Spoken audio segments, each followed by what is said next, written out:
Hello, everyone. This is Kaleah, and I want to talk today about how to stop the obsession.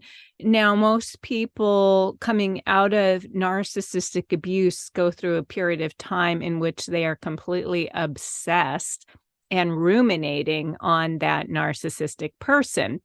Well, I talked in my last episode about how I was able to move beyond narcissistic abuse by stopping the focus on it, because that's what I did for a living and I was always focused on it. So it was about really stopping that attraction, that magnet. We attract what we think about or what we focus on. And because I was always focused on narcissistic abuse, I tended to continue to bring narcissistic people into my life. And I started changing my focus. Now, it doesn't mean I stopped taking care of people and caring for people and working with people that are coming out of narcissistic abuse. It's just that wasn't my focus anymore. So when we do like a ton of podcasts on the narcissist and, focusing on that person and what they do and what character traits are and things like that, then our energy is focused on that person. And I think it's really important to understand that when you first come out of a relationship, for example, or even if it's a family member that has always been narcissistic, but you're just now realizing it because you're doing a ton of research. And so you're watching all those videos and reading all those articles on what a narcissist is and what characteristics they have. And as a result, you're able to say, hey, that's that person, or that's my ex, or that's my parent, or, you're able to identify it. So though, that brief short-term focus on gathering information about a narcissist is really important, because you need to know what you're dealing with. But then once you understand what you're dealing with, the tendency is to continue to hyper-focus on the narcissist. And it can bring short-term relief in a way that a glass of wine might bring short-term relief to the alcoholic, but it doesn't solve the problem. It doesn't help the alcoholic to stop being an alcoholic, right? So in order for that person to stop being an alcoholic, they have to stop drinking the Kool-Aid or the wine or whatever it is that they're drinking. Well, it's the same thing when you're trying to recover from narcissistic abuse. Is you cannot stay focused on the narcissist and what a narcissist does and who a narcissist is and what a narcissist relationship with the new person is. And, we can go down that rabbit hole for months and months and months and not get any better. And we find ourselves to be obsessed and hyper focused, and it does not feel good. It's very painful. A lot of people that have come to me now, I've been working in the field of narcissistic abuse for 20 years. So I've seen a lot of people. I've worked with a lot of people, and they come to me with the number one problem being hyper-focus and obsession with that narcissistic person, which causes a lot of pain. And so they might say, I'm just in so much pain. I can't get over it. I can't get beyond it. And the biggest pain is actually the obsession, the hyperfocus, the ruminating. They can't get that person out of their head. It's like that person's possessed them. It's like they've taken up root in their psyche and they can't get them out of their head. And I do explain that this is a type of addiction. So that obsessive compulsive ruminating energy is a type of addiction, that the more that we feed it, the more we want to feed it. And it keeps that obsession and that ruminating alive. So how can we get beyond it. And I said quite simply in my last video, my last podcast, that you change your focus and focus on something that makes you feel good, that makes you happy, that makes you feel positive in your life. And it's easier said than done. I'm going to come right out with it. It's easier said than done. It's not just, hey, I'm going to just change my focus. Oh, yes, that solves all my problems. It's not so easy because you're dealing with an addictive mindset. So that person that decides they're going to quit drinking wine because they have a problem with alcohol isn't going to just say, hey, I'm going to just quit drinking. It's not that simple. There's a lot of work when you're addicted to something. You have to deal with what's going on under the surface that makes you reach for that glass of wine instead of dealing with what's going on underneath the surface. So when it comes to the obsession after narcissistic abuse, that normally has its roots in PTSD. There's been a trauma.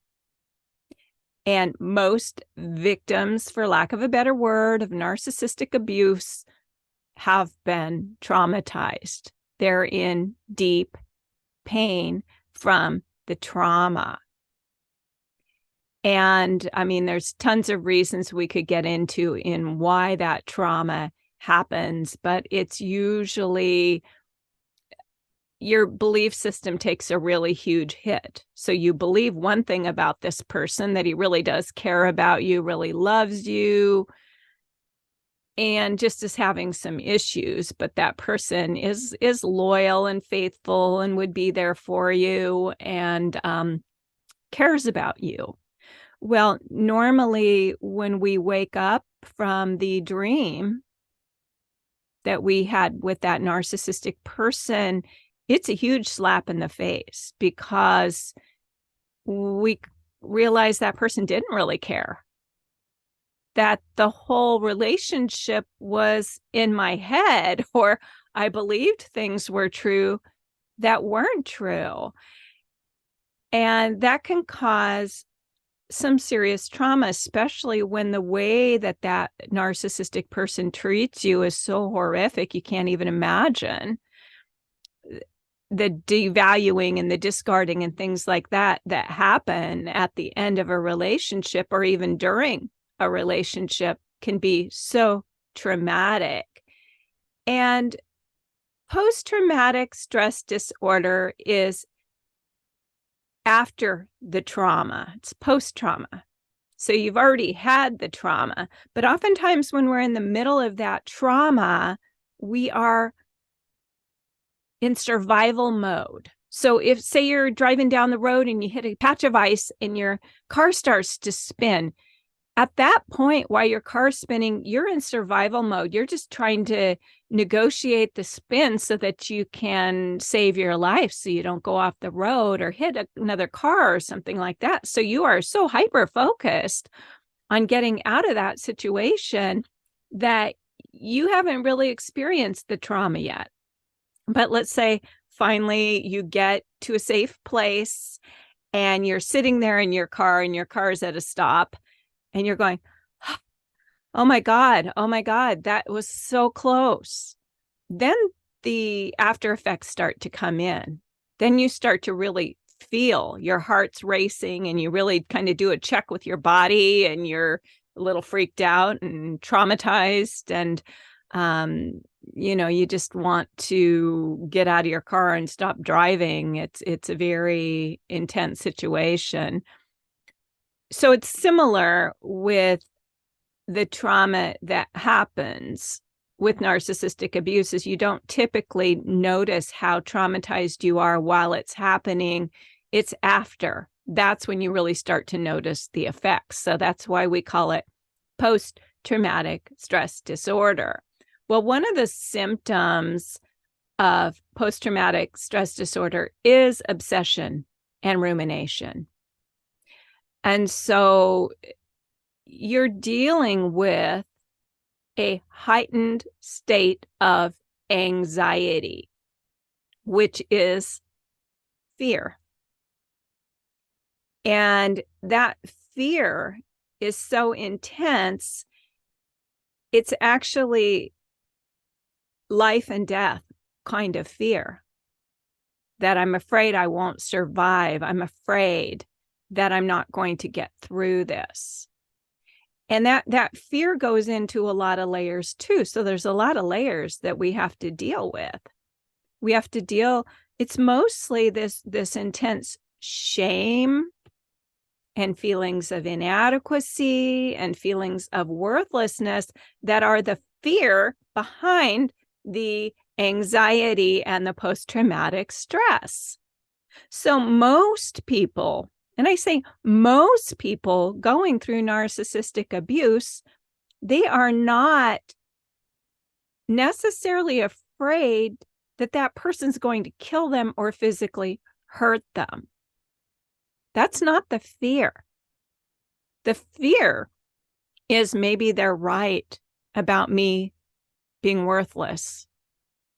Maybe they're right that it was all my fault, that I'm difficult, that I'm unlovable, that nobody else would want me, that I have no value. And that is that core shame and that core sense of worthlessness that's kind of coming up from the wells that might have been planted as seeds in early childhood, but are really coming to a head right now. This fear that you're not enough, this fear that you're worthless, this fear that you have value, this fear that nobody would want you, this fear that nobody likes you, because once again, that is tied into our survival.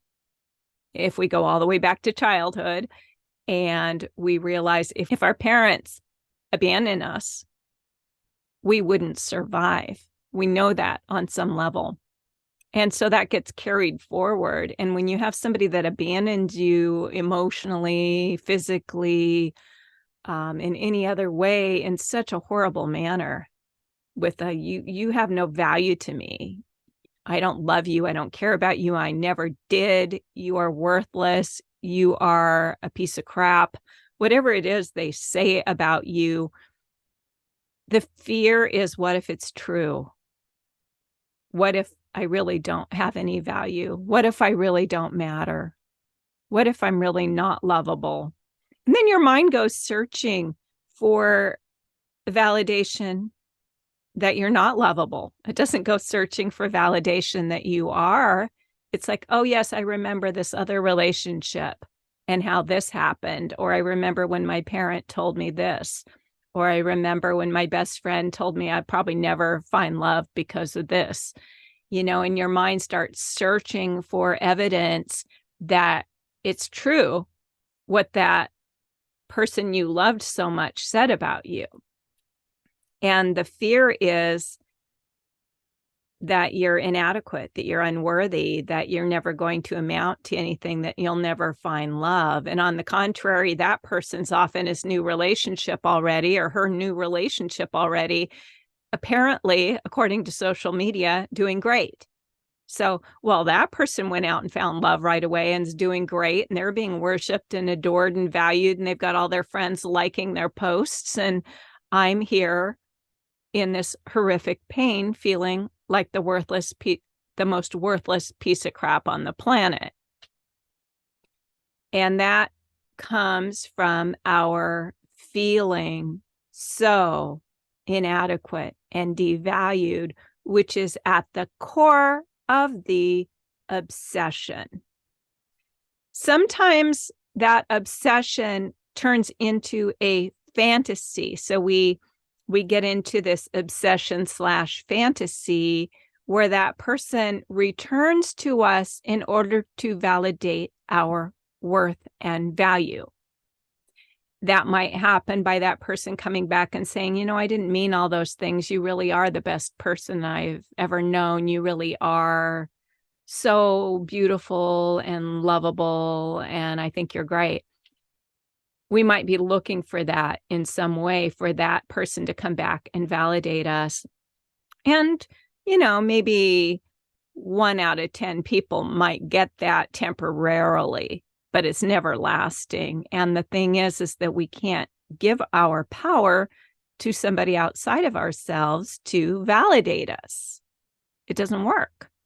We have to find that value in ourselves. And here is where the focus needs to shift. So we're doing some shadow work, some deep shadow work, which is, where is the value in me? What is good about me? What is lovable about me? And where is some evidence to support that I'm a good person, that I'm lovable, that I'm valuable?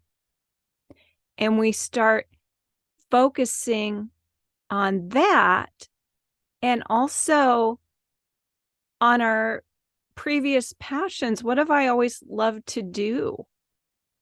How can I focus more on that? You know, do I like to write? Do I like to travel? Do I like to garden? What is it that your previous passions were prior to that person? What did you used to love to do? And I understand that you often, when you're going through this post-traumatic stress disorder, you don't feel very passionate. You don't feel inspired. You don't feel motivated. There's a lack of energy. But the way you're going to get the energy back is by bringing your focus to the things that you do like and do love to do. Now, I know when I was going through it, and I've gone through this several times, that PTSD came back. So I was feeling good about myself. Then I met another narcissist who basically totally deflated and devalued me and made me feel crappy about myself. And even though I have a lot of knowledge and information, those core wounds go very deep. They're very personal. And they can come and go. And that's why when I talk about post-traumatic stress disorder, I say it never truly leaves. It just gets resurrected and resurrected and resurrected. So if we have another situation that triggers us, then that PTSD may just come screaming back to the forefront in our lives. And that's what happened to me, is I could be going along feeling great and having good confidence and on top of my game, and then get taken down and have to remind myself that I'm a good person, that I have value, that I'm lovable. And you know, the last time that I was in that obsessive mode, I could see myself over here wanting to hyper focus and obsess about this person who invalidated me and my worth. But what I did is I kept my focus on what I was creating in my life now. I kept it on my work. I kept it on my writing. I kept it on the things that mattered to me. And so there'd be this kind of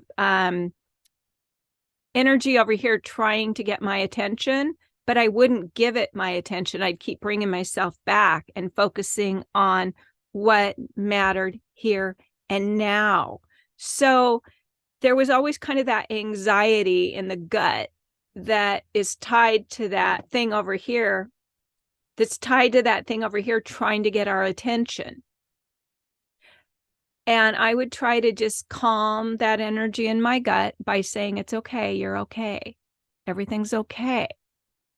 Because that energy is that anxiety, that the fear is in your own inadequacy. So when you self-soothe and you keep saying, you're okay, it's okay, you are good, you are lovable, you are enough, that person's behavior had nothing to do with you. It wasn't about you. It was about them. And they're taking that with them, even though it doesn't appear that way on the outside. So we have to kind of take our attention off what things appear to be on the outside. Oh, they're having a happy life. They've got a great new relationship. I'm the one suffering. I'm the one that has nothing. They've got everything. We've got to quit believing the lie, because that's just all a lie. That person is inwardly a miserable person. And even though they try to make it look like life is great, at the end of the day, whoever they're sitting there with at the end of the day, life is not great. And that new person is next. And we all know that. The new person is next in line to be beat up and devalued. At least that's not you anymore. You can start bringing your focus back to yourself, building yourself up, focusing on what you love to do, and chop wood and carry water. So you may not feel like going for a walk, but go for a walk anyway. You may not feel like eating a good meal, but make yourself a good meal anyway.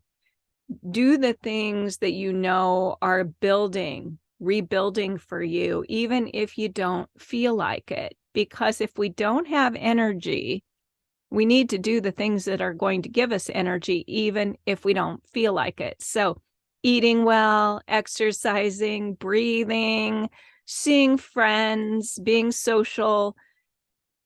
You don't have to do it all the time, but just make sure you do it some. Now, you may not need to walk every day. That's one thing I made myself do. Get out there and walk every day. I needed that exercise. Eating right, I needed that to feel more energetic. If you're eating a bunch of crap and drinking and drugging or whatever it is that you're trying to use to get through, it's just going to make things worse. You've got to do what's going to build your energy and make you feel better. So focusing on what is going to make you feel better. Focus on what you do love or what you did love, even if you don't really feel that passion for it right now. Bring it back, start focusing on it, and you will begin to get beyond this. Everybody that I've worked with eventually stops obsessing, and you will too. That obsession doesn't go on forever. It feels like it goes on forever, but I'm giving you some tools today on things you can do to make it go a lot quicker. I'll also tell you that most people that stop obsessing, that's when they start living their life again. It's not, I stop obsessing, therefore I live my life again. No, it's I live my life again, therefore I stop obsessing. I start focusing on the things I want to do with my life. Therefore, I stop obsessing. So you've got to focus on you and your life and what you want to build and what's important to you, and do the shadow work for you, which means going inside and looking at those negative feelings that you've been carrying around and work on healing those. And you will move beyond the obsession. So thank you. I hope this has been helpful. If you need some help working through this, I offer coaching, spiritual counseling, clinical hypnotherapy, and a lot of tools to help you to get there. If you don't feel like you can afford counseling right now, there are alternatives. I've got a website called Inner Transformations, which is inner-transformations.com, which has a growing catalog of self-hypnosis audios that you can listen to that help to plant seeds in your subconscious mind and help you to feel subconsciously, on a subconscious level, a lot better about yourself. So you might want to start working with a couple of those audios as well. So thanks again for listening. If you want more on my work about narcissism, you can visit narcissismfree.com. Have a great day, and I'll see you in the next video.